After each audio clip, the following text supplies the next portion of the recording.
Here comes the money. You're now listening to the Gambling with Gold podcast with Jason Gold. Presented by Champions Round.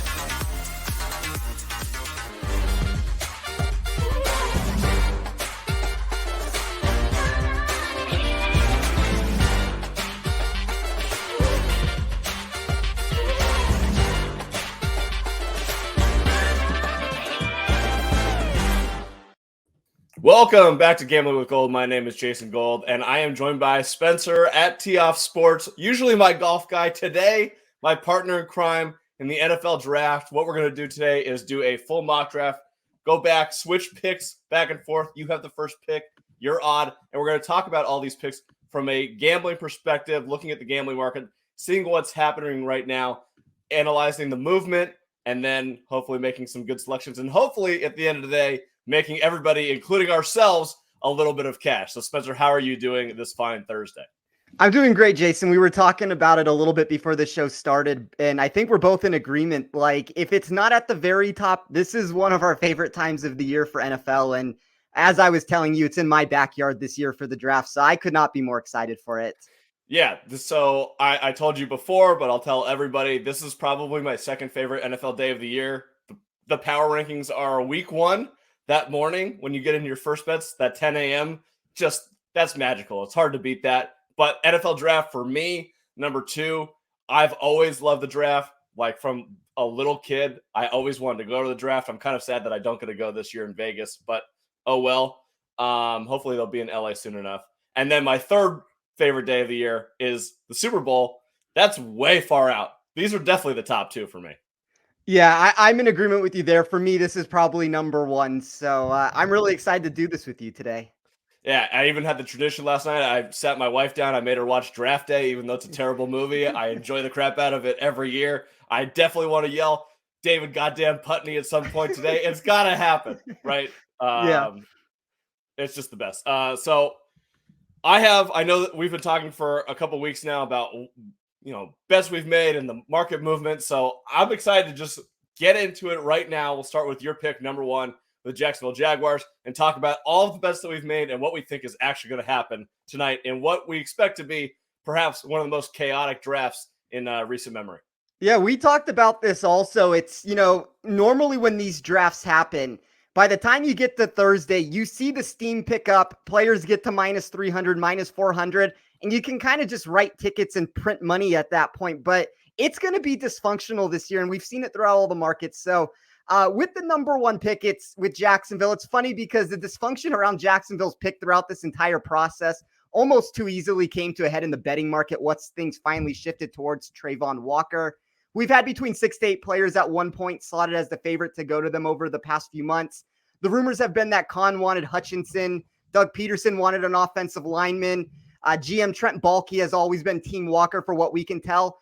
And to be honest, for as dysfunctional as it seems, can you imagine if Urban Meyer was still the coach?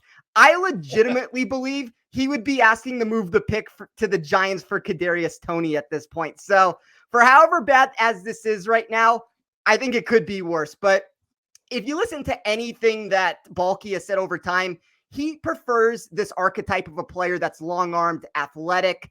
That's not Hutchinson. So I almost feel like Khan's pick of Hutchinson is completely off the board at this point, and it's either going to be Walker or whatever tackle that they like.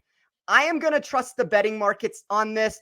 The steam is too difficult to ignore. So I will take Trayvon Walker to the Jaguars, number one, and I'm really interested to see what you do at number two.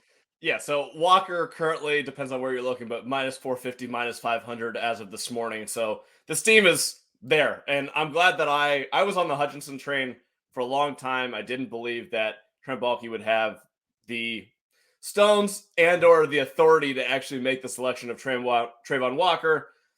I was wrong, and I'm glad that I was not stubborn enough to hold on to that belief after Monday. Once it flipped to Walker being the favorite at minus 190, I bet it. And I also bet Hutchinson to go number two, thinking, oh, okay, this will be a lock at number two. Try to get out of some positions. We'll see what happens. Now I'm sitting at number two on the Detroit Lions. I've said this for a month. No one in the NFL has done more work on Kayvon Thibodeau than Brad Holmes. No one likes Kayvon Thibodeau as much as Brad Holmes. Does Brad Holmes have the authority in that draft room to override the Ford family, who obviously is going to want the Michigan kid, and Dan Campbell? I think he does. I think this ends up being Kayvon Thibodeau. If you look at every sharp mock drafter out there right now that posted their final picks last night, most of them have Kayvon Thibodeau. The market moved heavily towards Kayvon Thibodeau last night, although I still see it's minus 175 for Hutchinson. Somewhere in that range, Kayvon's about plus 115, maybe closer to even. I anticipate as the day goes along that this market will move more towards Kayvon Thibodeau. I don't know where it lands come 3 p.m., 4 p.m. tonight, but I think this is the real surprise. I think it's KT. So I love it. That's going to be my pick at 2. I also think it's going to be Thibodeau, and I have a theory on this. It doesn't mean I'm right, and it certainly doesn't mean the Lions ultimately go one way or the other, but it kind of ties into my general belief for the New York Jets at number 4, which we will get into more in a second. But I feel like it's important to try and tie these two things together a bit so it all makes sense before I ultimately give this opinion. So let's start with the Jets. Every day we get an answer out of one of their beat reporters or someone close to the team that they like player X over Kayvon. It started with the basic information of them potentially having Sauce Gardner over him, and then moved to Ike Ekwonu if he was there. It eventually became Jermaine Johnson if they were deciding between Kayvon and someone at his position. Honestly, Jason, I wouldn't be surprised if it gets reported that the Jets like you and I more than him before the day is done. That seems to be where we're at in the process right now. And I tried to figure out why it would be going that way with all this smoke. And I believe it's because the Jets know that Brad Holmes wants Thibodeau. And I think they're trying to do everything they can to make sure that Thibodeau falls to them at 4. I know it's being reported that that's not the case there. It's a desperate act if you're afraid to lose your player at the very top of the board. But it just all seems too circumstantial to me that most teams are staying tight-lipped to who they want and even quiet when it comes to the general thoughts on Thibodeau. And then you have anyone associated with the Jets who's comparing Kayvon to the son of Sam, the serial killer out of New York in the 70s. So something doesn't add up here. I think that the Lions are going to select Thibodeau. And I guess if that's the case, we'll never know what the Jets would have done at number 4. But I have a feeling that the Jets do want Thibodeau at 4. And I'm going to say that everything that's coming out of there is just rumors and nonsense. If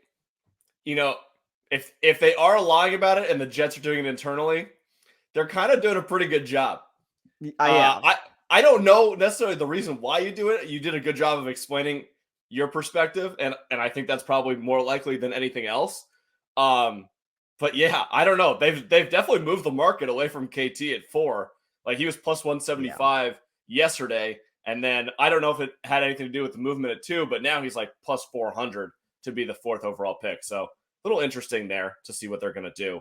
So I have the pick. Oh, you have the pick at 3. So where do you think Houston's going to go here? I know they could go a lot of different directions, but the steam and the money seems to suggest that there's a certain cornerback in mind that they might want. Yeah, so trying to put together a mock draft is a game of what ifs. Jason, if you and I were able to know the prior pick before we selected the current choice, our hit percentage would shoot through the roof. But that's unfortunately not how this works. We have to make decisions based on the limited information. And I'm always a proponent to try and keep things more straightforward in these situations. We don't know what the Texans are going to do. I don't want to I should have asked you this before. Are we allowed to do trades? Not that I'm trading this pick, but in the future, am I allowed to make a trade? Yeah, and actually this is a spot where I think it's very likely that a trade could potentially happen. Well, I will say this. If I was in Houston's spot, I would strongly consider taking Ike Ekwonu and then using my 13th pick to move up in the draft to land one of the remaining corners. But it just becomes too difficult to mock that because the board flips upside down when that happens. One of the things I did do as a potential hedge was bet both Stingley and Sauce to go 6th at 25-1. Because that seems like the best spot the Texans would need to get to if they want to secure one of the two. We know the Panthers would love to move back, and it kind of becomes a win-win for all teams involved. But I am not going to do that here because of how it complicates the process. And I also think there's a good likelihood that the Panthers might want to stand back and take the best tackle that's on the board.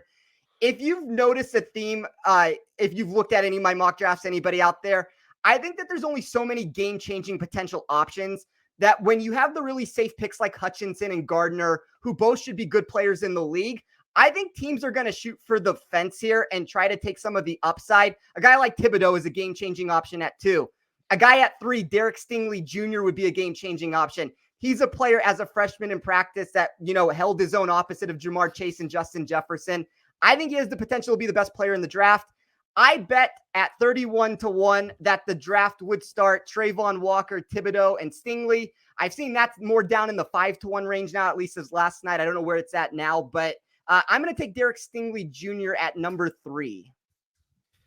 So that 31-1 ticket, as soon as you tweeted that out, I went and tried to find it too. I got a 23-1 on the same thing. So I'll take it. I wish I get the 31-1, but I think this is a semi-likely scenario to happen tonight.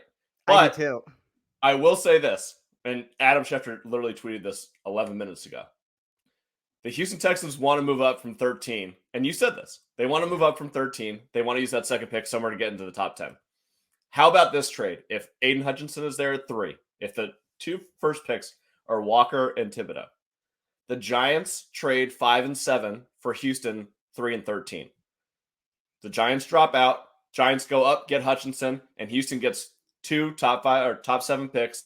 They can use one. Gardner or Stingley is definitely going to be there at 5, most likely. Actually, definitely one of them would be there. Yeah.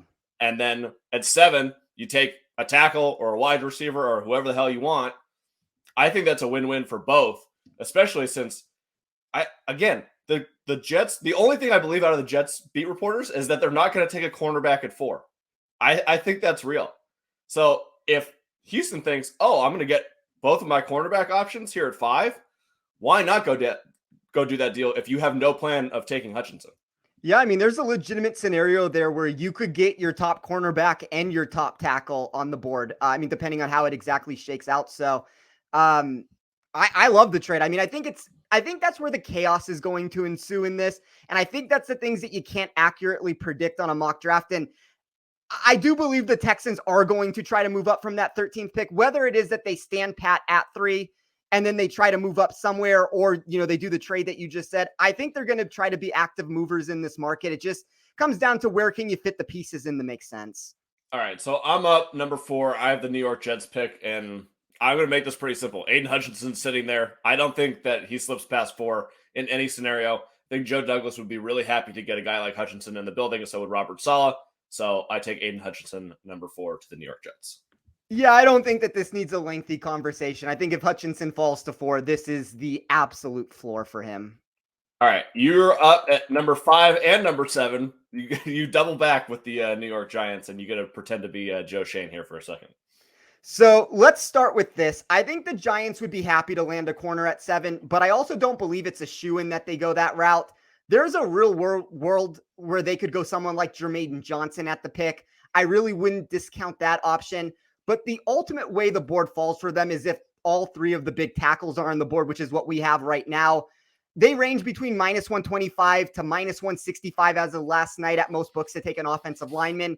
And it's hard to go against that stance no matter who you believe they're going to select. We have heard a ton of rumblings about Charles Cross to the Giants at 5. That continues to pick up steam every day. But I feel like this is the classic ploy that front offices do to almost sedate the emotions of their fan bases when the selection ends up being someone like Cross over Neal. Look at the outrage that it caused a week ago, and it wasn't even officially made as the pick. You almost dampen the blow and have everyone know that there's a strong possibility to it, and the fans open up to accepting it. The issue with everything I said, though, is that I don't believe the Giants have Cross number 1 on their board, and I don't think most teams, in my opinion, have Cross. I think when you talk to most scouts, seem like half had Neal, half had Ekwonu here. Most mocks usually have Ekwonu going before pick number 5, so I think that's why he's not very, mocked in the spot very often. But I think they take Ike Ekwonu at 5. I think that if for some reason Ekwonu's off the board, they will select Cross over Evan Neal. But give me Ike Ekwonu at the 5th pick. All right. Yeah, I think that's a good pick, too. The Cross thing is interesting, and I wouldn't be surprised if they go that way. But if we follow all the other offensive line markets, it seems likely that Ekwonu is going to be the first guy off the board here. And I think we can kind of I know that the Giants like Neal. I'm sure that they like all 3. But there are some injury concerns, and it seems like if any of the offensive linemen get pushed down the board, it seems likely that it's Neal at this point, right? That's the way the betting market seems to be pushing things. That's the way that it seems likely to me. And yeah, as you said, like if you look at the betting markets, at least as of last night, I haven't looked at anything today. Ekwonu at most books was like minus 285, minus 250 to be the first offensive lineman off the board. And sure, that takes into some account that he could go off the board at 3. He could go off the board at 4 to the Jets. Like, there's more spots for him, so that makes natural sense. And I do think the Giants, as I said, like Cross. I just think it's a spot that if you have a choice at all 3, you take Ekwonu, and then if for some reason he's gone, they go Cross, and the fans kind of knew it was coming. Got it. All right, so I am up at 6, the Carolina Panthers. I'll tell you one thing that I am not doing is I am not taking Kenny Pickett or Malik Willis here at 6. No chance. Those guys, I mean, if anyone got there over 9.5 and over 10.5 last week, I mean, I think there's no chance that either one of them goes in the top 10. If there's one, maybe it's Willis at 9, but honestly, this one, we'll get to 9 in a second. I have an opinion on what the Seahawks are going to do based on some movement that I saw yesterday. Anyways, 6, Carolina. I think this is highly likely the first trade that we see on the board unless Houston and the Giants flip. But I'm not going to make a trade here. They definitely want one of the top 3 tackles if they stay there. So where do you go? Evan Neal or Charles Cross? Again, we just talked about Neal potentially falling down the board. I'll go with Charles Cross here at 6. I think if they stay, that's probably likely what they do. But I do think teams like maybe the Jets want to move up from 10 to 6. Maybe Minnesota wants to come up, and if one of the cornerbacks is still there. Houston, obviously, is a team that can move from 13 to 6, a trade that you thought about earlier. Maybe the Steelers want to move all the way up from 20 to 6, although that may be cost prohibitive, and they don't necessarily have to jump over that many teams to go get Malik Willis. So I think probably the Texans makes the most sense there. We'll see. But for now, 6, Charles Cross to the Panthers. Yeah, that's what I have mocked in my draft too. The Panthers can directly impact this draft on so many fronts. But as you mentioned, I hope for the sanctity of the team that they resist the urge to draft a quarterback. I know Rule's job is on the line, but neither Kenny Pickett nor Malik Willis will likely help secure his position. Pickett lacks upside. Willis is a project that needs some time to get NFL ready. I'd prefer to bolster the offensive line with an option like Evan Neal or Charles Cross and potentially trade for Baker Mayfield to mask the problem one season before we get to the talented 2023 class. And I'm kind of in agreement with you. I think ultimately, especially if the board plays out like this, I do think Carolina stays where they are. I just think I think a team like the Steelers are looking to move up, but 6, you don't need to move up that much. Like, there's other spots that you can fit it in, and you don't need to give up so much draft capital to jump all those teams, like you said. All right, so you were on the board once again, number 7, the New York Giants. Last time they took Ike Ekwonu at 5. Seems likely that they'll probably go defense here if this falls this way, and I think that I have your guy in mind. Yeah, just to throw it out there, and the market has moved from this point, and I don't necessarily think he's going to be on the board because I am going off at 3, but I have a Derek Stingley ticket at 12-1. That would be the ultimate landing spot for me, but despite me saying that the Giants could look in a different direction if the Panthers don't trade out from 6 and allow someone to jump them for a corner, I do believe the most likely player to come off the board at 7 is Sauce Gardner. And as long as Sauce lands anywhere in the Big Apple, I will be happy that I can call him applesauce. Oh my God. I haven't heard that yet. That's awesome. All right. So Sauce at number 7, that would be a hell of a draft for the Giants to get Ike Ekwonu and Sauce Gardner. I think that all of their fans would be pretty happy with that outcome. I'm up at number 8, Atlanta, a team that has seemingly every person has mocked a wide receiver to them. And the more that I think about it, the more that I think that they're not going to go wide receiver. I don't know why. I have the sneaking suspicion that they're going to go either defensive line or offensive line here. And Evan Neal's sitting there at 8. I'm going to go Evan Neal here. I know that offensive line isn't their biggest need, but I think there's too much value on a guy like Neal there. I think Terry Fontenot will do everything that he can to ensure his job and make sure that his line can protect whoever the long-term quarterback is that they're probably not going to take this year. So why not go ahead and take a guy like Evan Neal in this spot? That's going to be my pick at number 8 for the Falcons. You have thrown me for a loop with that selection because I'm kind of under the assumption right now that they are going to take a wide receiver, and you could convince me of Garrett Wilson, Drake London, Jameson Williams. Yeah. I mean, honestly, like any of the names that you would have thrown out there, I'd have been like, yeah, that makes sense. That makes it so difficult. And I think if the board falls like this, that Seattle would be moving out of this pick at this point. They always want to trade back as it is. Yeah. Oh man, I don't know what to do with them right now. Can I give you my opinion based on stuff that I've heard? Sure. Don't use this for your pick if you don't want to. Well, I have a player in mind that I'm going to take, but I'm curious to hear your thoughts. You know how weird Seattle is with drafting. Yes. They're probably the hardest team to mock. What would be the weirdest guy that they could take here? A non-quarterback division. A guy who's flying up the boards as of yesterday, was not supposed to be a top 32 pick, now is minus 600. Quay Walker. Yeah. That's the name that would be like, that's so Seattle, it hurts. Well, I actually think Quay Walker, and I got a price on it the other day. I think he's going to be the first linebacker off the board. So I don't know where it is. Like, I thought there was a possibility that the Texans could do something crazy at 13 if they stood there and take Quay Walker. Maybe he jumps all the way to 9 and all of a sudden that they take him there. I'm going to go a different route just because maybe it just makes it easier for me in the future just to be able to figure out what to do. I'm not so sure that this is necessarily what I would expect them to do. I think this board has just fallen to hell for them, but I will give them Jordan Davis at the 9th pick. I consider Jermaine Johnson here, but I'll go with Jordan Davis. So this makes this really interesting. So Jordan Davis is another name that I've heard there. It would definitely be a Seattle pick, taking a guy that they love and not caring about necessarily how the board has fallen. So the Jets at 10, we've heard that they love Jermaine Johnson. He's available. But again, they took Aiden Hutchinson at 4. So that pick is out. So what we would expect them to do? Got to go with a wide receiver here, right? This is the first spot. There hasn't been one yet.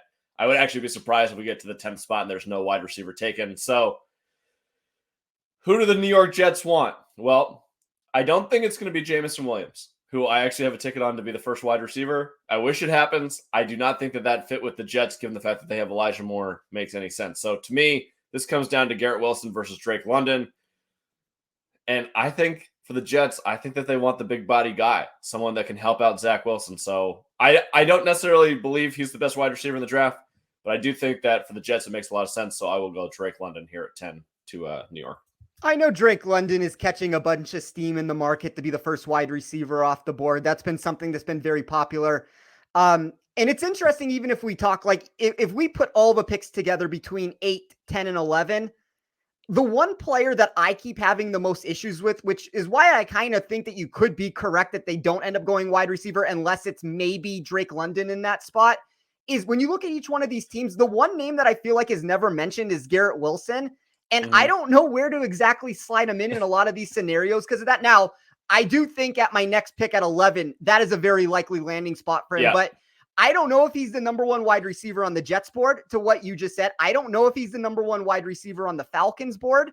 And then all of a sudden, if he's not the number one wide receiver on the Commanders board, then you have a problem. Like, I think there is a scenario that they could take Olave over him. And I guess we can get to that pick in a second, but I don't know. The only thing I'll say about Jameson is I think Jameson's skill set could actually work well with Zach Wilson in New York. I think that when we keep looking for what they're trying to find these like prototypical over-the-top game-changing stretchers. Like they wanted Tyreek, they wanted AJ Brown, they wanted Metcalf. There's so many of those like deep threats, and I think Jameson's speed could fit in nicely there for Zach Wilson to kind of just, chuck balls up to him down the field.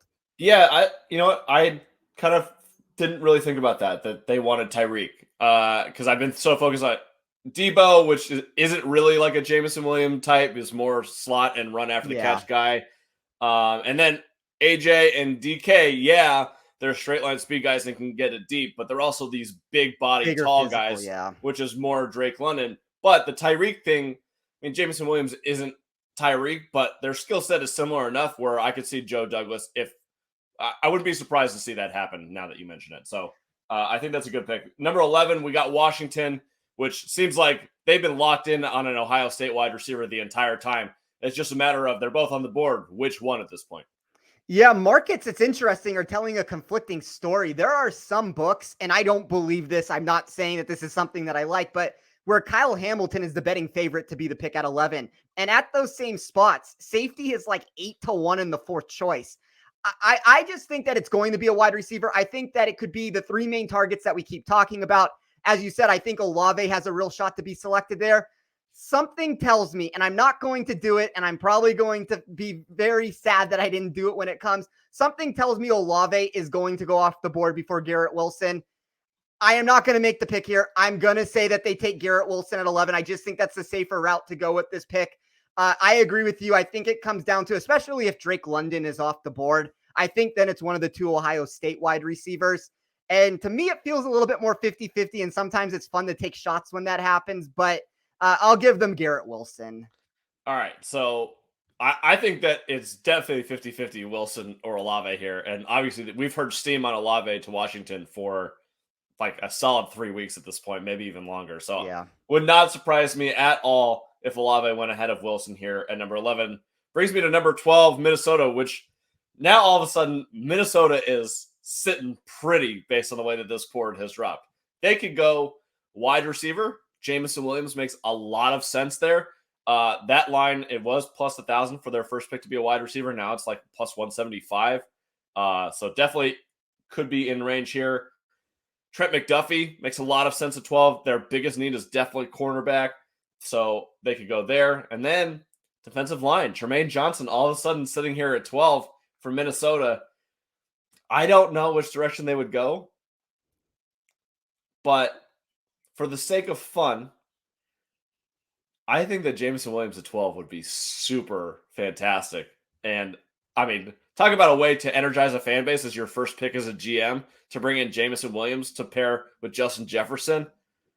That definitely gets you off to a good start in Minnesota. So I'm going to go with Jameson Williams at number 12. I like it. I'll say this. I think if Jameson's on the board, and in my mock, I don't have Jameson on the board in this pick, so I think it changes it if he is. In my opinion, I think let's assume that he goes off at 10 to the Jets just for a second. Yeah. And we're deciding between Trent McDuffie and Jermaine Johnson. I think they go McDuffie with the pick. They need cornerback help so badly. But in this particular scenario, it makes it a lot of fun. I mean, that is the ultimate potential wide receiving core. And Thielen's only getting older at this point. So, I mean, you have Justin Jefferson and Jameson Williams, and you can eventually figure out the quarterback situation. And Kirk Cousins is not done yet. I mean, he still is going to have a couple years left, I would think. Yeah, absolutely. All right, you're up at number 13 with the Houston Texans, a team that obviously we talked about wants to move up into the top 10 to make the second pick, but without any trades on the board just yet, Houston's sitting at number 13. Who do you got?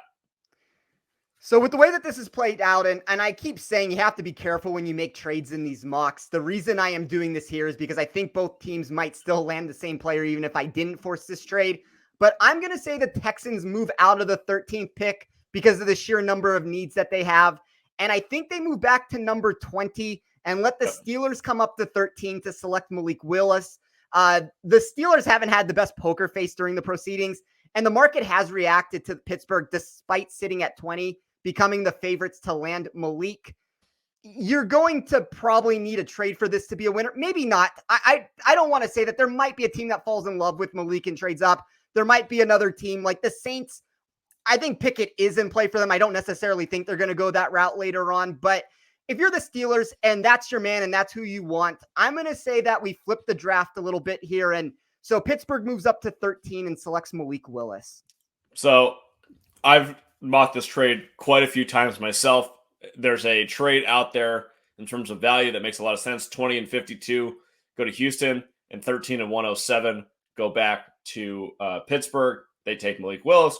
Houston, I mean, 20, they're probably still going to get a player that they like. So I think that this is a very, very likely scenario and a good trade spot. And it puts Pittsburgh ahead of Baltimore, which, I mean, I know the Baltimore's not in the market for Malik Willis, but there's something to be said about jumping above your biggest rival and taking a quarterback right there. So I think it makes a lot of sense, which puts me at 14 with Baltimore. I think that this is a likely spot where if Jermaine Johnson and Kyle Hamilton on the board, Baltimore looks to trade back. I don't necessarily know who the right fit is.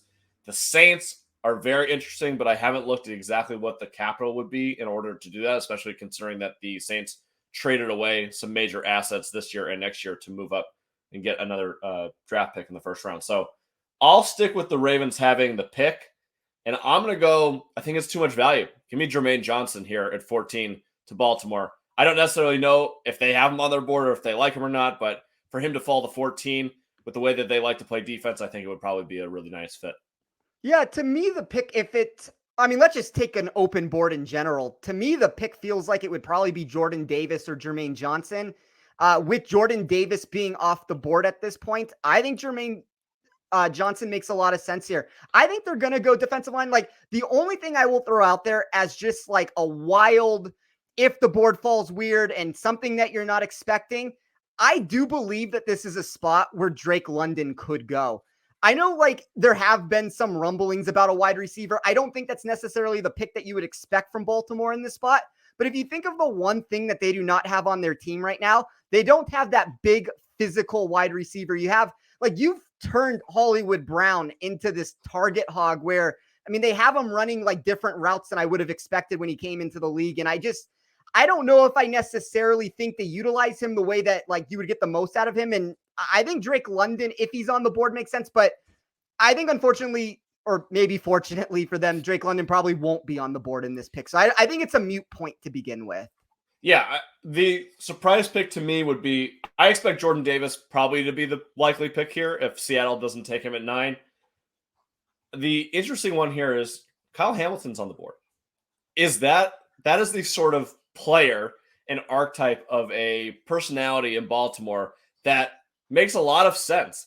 Like a team leader, team captain, rangy. I know he ran the 4.7, but clearly the guy has a ton of talent. And to put him in the middle of that Baltimore defense just kind of feels like a Baltimore guy to me. That would not be a surprise, but definitely defensive line is more of a need than grabbing a safety for them. They kind of have a lot of things on the board that could potentially come into play. Like, I don't necessarily think that they're going to take either one of these two guys, but I wouldn't be shocked if they took Penning. I wouldn't be shocked if they took McDuffie if he fell to this point. Like, I do think they have options where they can slide in and out depending on exactly what falls to them. But I don't know. To me, the pick feels like Jordan Davis if he's there. The secondary selection feels like Jermaine Johnson, and then I feel like it's everybody else. But any of those guys that we named is probably in play. All right, you're up 15. The Philadelphia Eagles' first of 2 picks in the next 4. Yeah, this will be interesting to see how we split this up between the two of us. So the slight betting favorite at most books would be a wide receiver at 15. Defensive lineman, secondary, and linebacker are all in play also. We haven't historically seen the Eagles spend the draft capital to grab a linebacker in the past. So I feel like that would more so come into play at 18 if they did. And I don't know necessarily if they even will there. But, I bet Chris Olave at 13-1 to be the 15th pick. I think there is a world that we mentioned where Garrett Wilson maybe is here. The problem is with it, though, I don't know if Garrett Wilson necessarily falls past 13th if Houston doesn't move out of that pick there. I think if the board falls some weird way to where 11th goes Olave and then the Texans are sitting there at 13th, I think Garrett Wilson's a really good fit for that team. They may decide to just stay where they are, which means that maybe Garrett Wilson doesn't fall to this spot in general. But with the way that the board is, with me believing that they're going to take whichever wide receiver of the group that falls, I'm going to give them Chris Olave at 15. Yeah, that's kind of what I've been doing too, is whichever of the 4 top wide receivers end up slipping to 15, they just take them and don't think twice about it. And I think that's probably pretty likely. Yeah. All right, so I'm up 16, the New Orleans Saints' first pick. I know there's a lot of rumors about quarterback, but based on the trade that they made, I don't think that they're trying to trade for a quarterback. I think that they think that they can win now, and they're trying to get 2 pieces that they can fill in right now to be starters at cost control because their cap is out of control. So I think that you can go defensive line here. I think you can go cornerback. I think Kyle Hamilton being on the board is super interesting. However, I think that their biggest need, Teron Armstead, is gone. They need an offensive lineman. I think that with this first pick at 16, they go Trevor Penning. That's exactly what I have mocked also. And just to double down on when we get to the 19th pick, the guy will be on the board because I'm not taking him at 17. And I assume you're not going to take him on 18, but it's going to be the exact route that you talked about of 2 players that they can fit in. I think they believe they're a win now team. And we can get to that in a second, though, when we get to the 19th pick. All right, 17. You got the Chargers. What do we got here? So mocking a wide receiver to the Chargers is fun for all the known reasons, but I would be I'm going to say moderately surprised, just because I do think that if Olave fell here, that maybe there's a chance that they take him. But I think this is an offensive lineman. I think they're going to take an offensive lineman. I think they would have liked Penning. I think they're going to be a little, that's probably their preferred pick there. But I bet Zion Johnson at 16-1 to be the Chargers pick. For them, I think offensive line's probably the best way for them to go. Johnson's a scheme-proof fit for pretty much any team, and he would solve the interior offensive line problems for the Chargers. All right, so that's a little bit of a wrinkle that I was not expecting there. I love Zion Johnson. I bet him top 32 a bunch. I feel like that's a lock at this point. His over-under is 24.5, kind of like the under 2. Definitely getting a lot of steam. The under there. Yeah, he's definitely getting some steam to be a top 20-ish pick. So I wouldn't be surprised to see him at 17. I do think the Chargers, to me, are down to 4 players, and none of them are here somehow. It's Chris Olave, Jordan Davis, Trevor Penning. Oh, there was one there. McDuffie. Yeah. I think that they could go cornerback there, but I would not be surprised to see them go offensive line. All right, so I'm up 18 to the Eagles. If this breaks down for the Eagles this way, this would be great. They have Trent McDuffie or they have Kyle Hamilton. I think I have to stop the slide for Kyle Hamilton, even though I believe that McDuffie's a better fit for them. I think that they're going to be like, okay, this is a guy who was mocked to be the number 2 pick a month ago, and I'm getting him at 18. Howie Roseman, this is just what he does. So give me Kyle Hamilton here at 18 to the Eagles. Yeah, I think it makes sense. I think that with this selection, they're either going some form of secondary with the picks. So whether you believe that's McDuffie or it's Kyle Hamilton, you could kind of sell me on either one of those two things. Gotcha. All right. Who's 19 to the Saints, the second pick? So I like a 16-1 price on Treylon Burks to be the 19th selection. As you said, I have a feeling the Saints believe they're in win now mode with their aging roster. I think they're going to wait till 2023 to handle the QB situation. Pickett is in play. I do think an offensive lineman would have made sense if maybe Olave falls to 16 and you flip the picks around where Olave goes 16 and offensive lineman goes 19. But I think it's going to go offensive lineman, wide receiver in one of those two ways. And I think Burks is the best wide receiver left on the board. All right. Yeah, that makes a lot of sense to me that the Saints would go a wide receiver at one of these two picks. All right. So Trent McDuffie still on the board. I have the Houston Texans pick now at 20. Their first pick, we gave them Derek Stingley, so I can't go Trent McDuffie. You know what? We talked about him earlier. I think this is probably a spot around where he goes. Give me Quay Walker. I think that this is a spot, top 20. I think that Houston has opportunities to take a chance on guy who super athletic. He produced well at Georgia, but maybe a little bit of a late riser, maybe a little bit of a project. Houston has time to deal with that. This is the spot where you take a guy like Quay Walker. Yeah, so I have Stingley in my mock and in this draft at 3. I have the Texans moving from 13 to 20. And in that particular scenario, I still had Kyle Hamilton on the board. Yeah. And I just feel like with a Lovie Smith defense, you go safety corner there. That's kind of exactly what he would want. In this particular scenario, with you already taking Kyle Hamilton off the board and they're not going to go McDuffie in that spot, I think Quay Walker is a very likely selection. And that's who I was going to give the Patriots at number 21. Got it. Okay. So I took your guy. You know what? You're up with the Patriots, but there's a quarterback sitting on the board, and J.C. Jackson just went to the Chargers. Seems like that might be a nice fit. Yeah, I think that this is the spot where, if you want to call it a slide at this point, that the slide would stop for Trent McDuffie. And for the record, I don't think he's going to necessarily make it to the 21st pick. Yeah. I don't know. One of us has gone wrong, or both of us have gone wrong somewhere that McDuffie didn't go off the board with the way this fell, in my opinion. But if he's sitting there at 21, as you said with J.C. Jackson, they need a cornerback.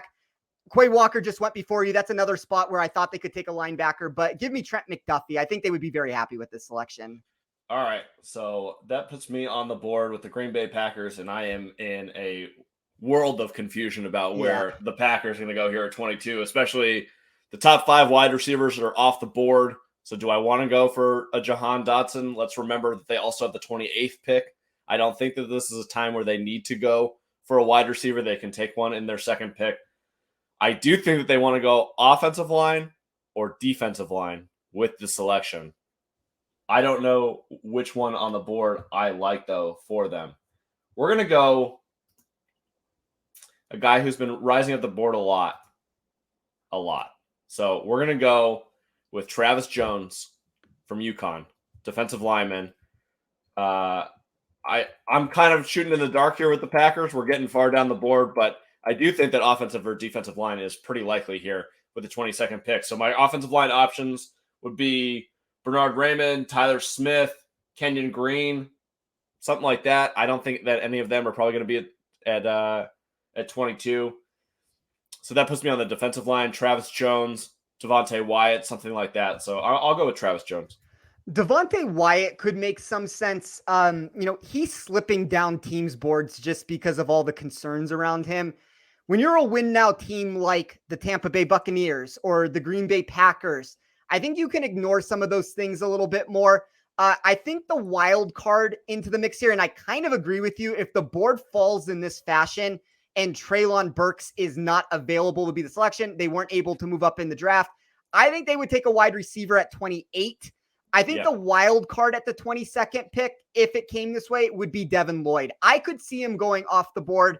There was I'm sure most people know the story at this point.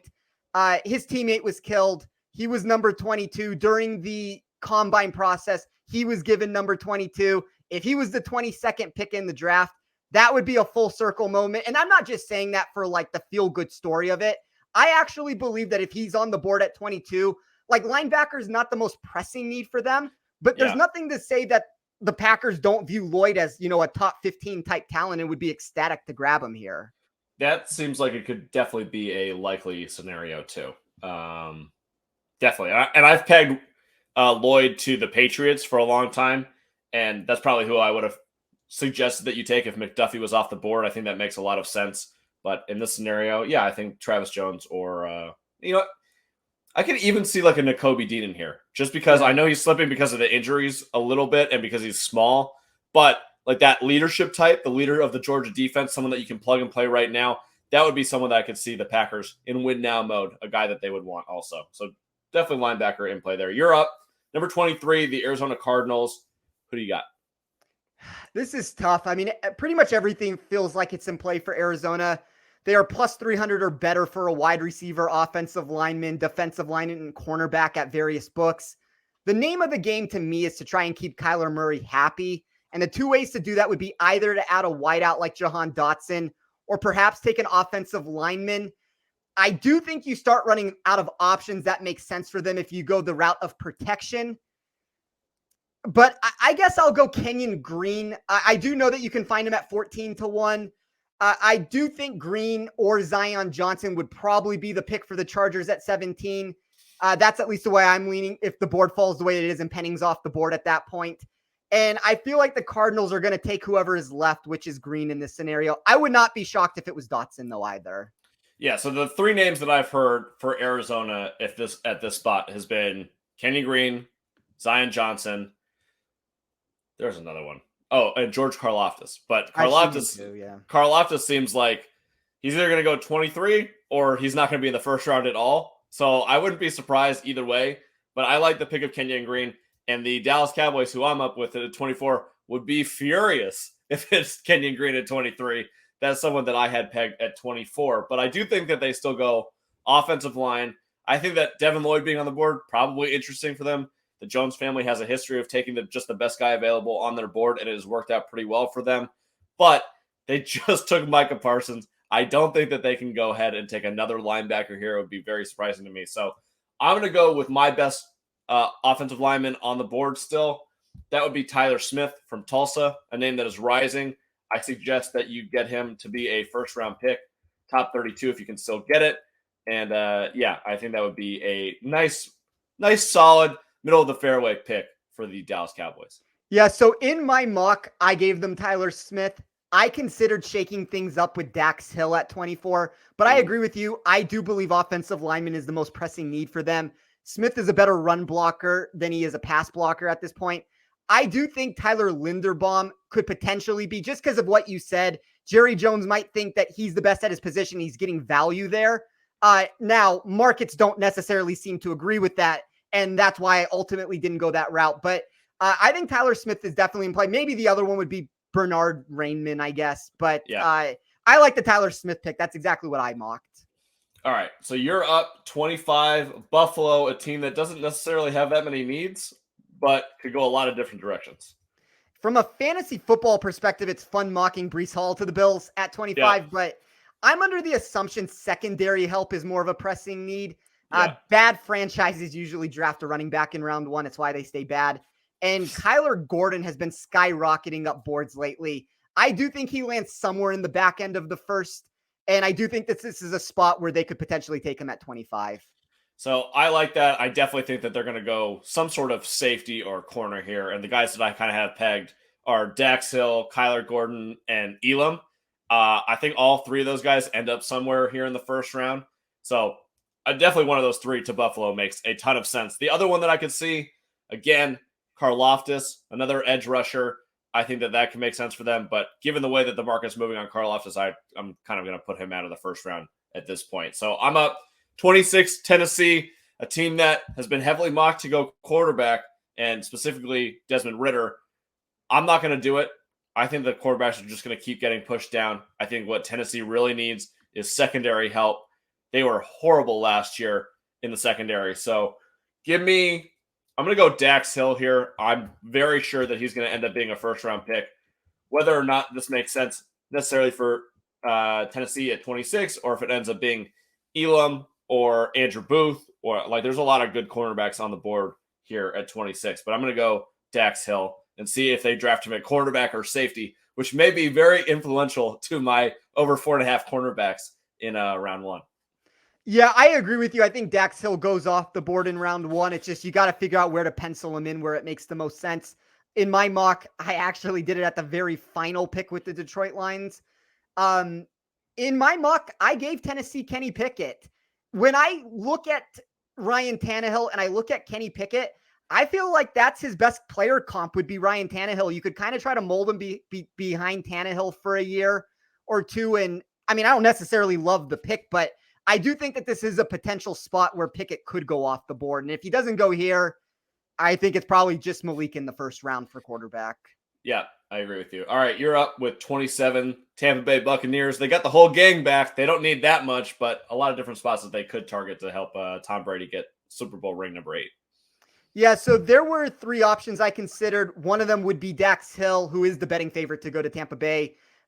You just got him off the board. So to me, it would be Devontae Wyatt and Lewis Seen. I do think it's going to probably be one of those 3, in my opinion, depending on how the board falls. But let's shake things up and take Lewis Seen here at 27. All righty. Yeah, I definitely think that someone in the secondary at 27 makes a ton of sense for them. Again, this is like the sweet spot for secondary players. We've just had 3 go in a row.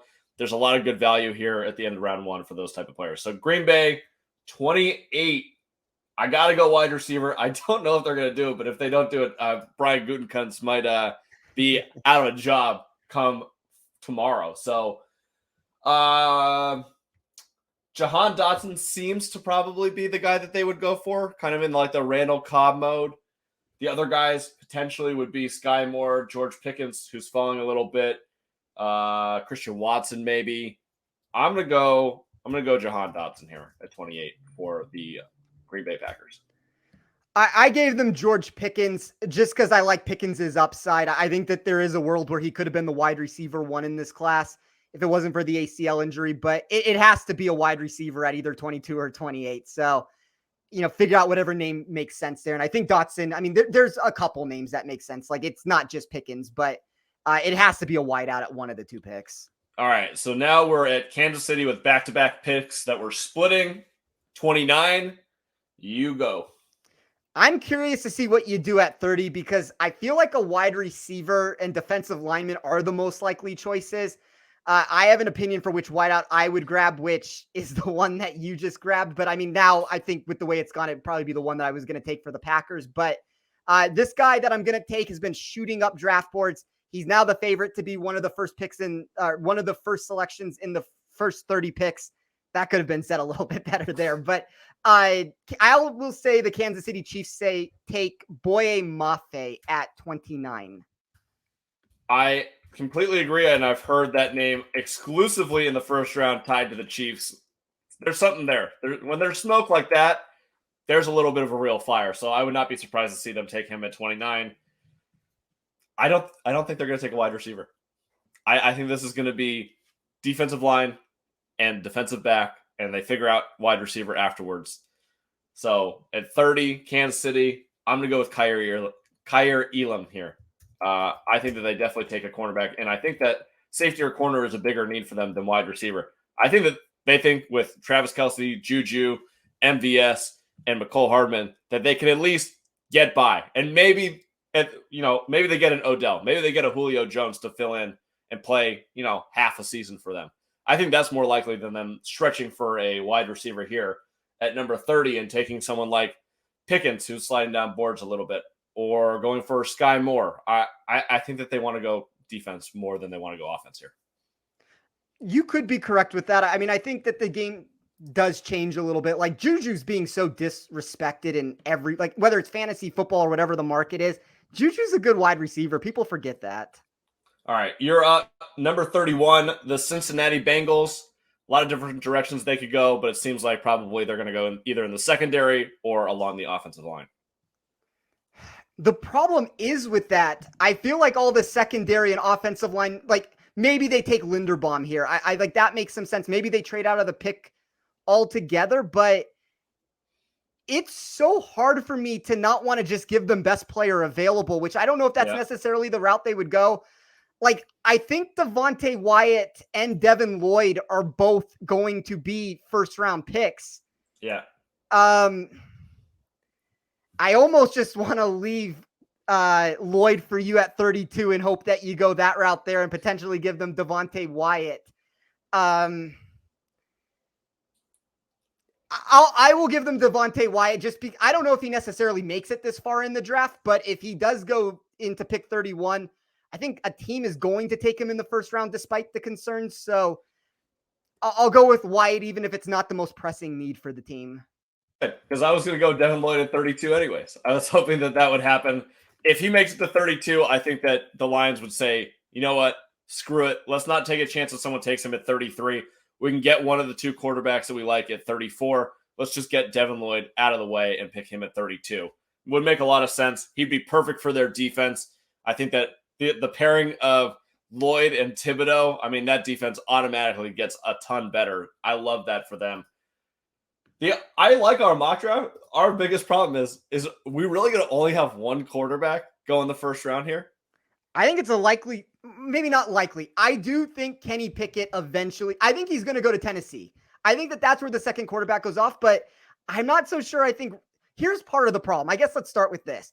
You have so many teams early in the second round that can kind of just sit and wait. And I don't think there's as much of a pressing need in this draft class to try to get that fifth year option. Like if you think that this class isn't very good to begin with, you might just want to just take where you're at. Don't put extra capital into it. And if they fall to the second round, take them there. I do think Kenny Pickett does eventually go at some point, whether that's maybe a trade up to 31. He might be the one that comes into play. Maybe it's the Titans take him at 26, but I think it's going to be under any quarterback total that there is in the market to begin with. Like I know 3.5 was a number that was out there for a while. I really like that bet. I think it could just be Malik. I think it could be just Malik or Kenny Pickett. And it's kind of hard for me to find a third choice just because, unless somebody trades in or unless the Titans take Ritter, which is, I guess, another potential there. Where is anybody else going? I think the best way that this happens is Malik goes to the Steelers, Ritter goes to Tennessee at 26, and then someone trades up to 30, somewhere between 30 and 32 to get Pickett. Like that's how we get to 3. That's the only way that you can get to 3. I think any other way you're either at 2 or, in our scenario, you have 1. Yeah, I think that 2 is probably the likely number. If I was doing it, I'd be like 2, 1, 3. Like in that order is the likelihood, I think. I think in reality, there is a chance that, if we were to redo this, I probably should have moved out from the Cincinnati pick and let whoever move in from it. And I mean, I don't know what team necessarily you want to put in there, whether you want to put Atlanta or Seattle or whoever the team is that you want to move into that 31st spot. Like, that's probably likely where the second quarterback comes into play, if it's not at 26 or if it wasn't to the Saints at 16 or 19. Yeah, I'm totally with you. One last point on the quarterbacks. Do we think that we're overrating the fifth-year option? Because at this point, I feel like it doesn't matter. You know that all these guys start year one anyways, unless you're Jordan Love. What quarterback do we have in the league where we don't know if they're good by year 3 at this point? And you're just like, okay, we'll extend you. What does it matter? Like, all the guys that get their fifth-year options picked up, Baker, Sam Darnold, they all stink. They're not getting a second contract. So I think that potentially the league is overvaluing spending a late first-round pick on a quarterback just to get the fifth-year option. I couldn't agree more. And I don't think that it's happening necessarily because the league is turning around. I think they just hate the quarterback class so much. And I think that you do have so many options in the second round that are going to kind of just stand pat until something happens with it. But I agree with you. I've never really quite understood that, because you're right. You have all those guys like Baker and these guys where it's like, well, I don't know if I like them after 4 years. Let's try it one more time. All right. Final question before we head out of here. Best bet on the board for tonight that you can still bet somewhere. That's a tough question, just because this market is so volatile and moves so quickly. Yeah. Let me quickly look through. I mean, I guess there's probably not any books unless they're really slow to move, because I've seen everybody move to 6. Have you seen anybody that still has 5.5 for wide receivers? I do, but it's like minus 515 at this point. Here's the thing with that. And like, I don't want to give a minus 515 play necessarily on the show, but I think it's 95% of a win. Like, I think that there's still so much value in that number. Like, I think we're starting to push it to where I would play it to, but I still think there's value in that number. I don't know. I mean, I guess like it would probably be something like a Dax Hill to be a first round pick. You know what's really fucked up? I was literally going to say Dax Hill and Kyer Elam to be first round picks. I'm right there with you. Dax Hill's like minus 200 in the market right now. And I think it should probably be like minus 400 to 500. I think that's a great bet. You have so many spots he can go between 21 and 32. Like, he continuously gets penciled in as an option. And I think some team eventually pulls the trigger on him at some point. All right. So there's your homework, everybody who's listening. Go bet Dax Hill to be a first round pick. Spencer, this has been an absolute pleasure. I love doing this. I can't wait to talk throughout the rest of the day. Hopefully get in a couple of last second bets. We'll tweet about it later on. But enjoy the draft. Enjoy being in Vegas with it. And good luck with all your bets tonight. Thank you, Jason. I appreciate, as always, you having me on. All right. See you guys later.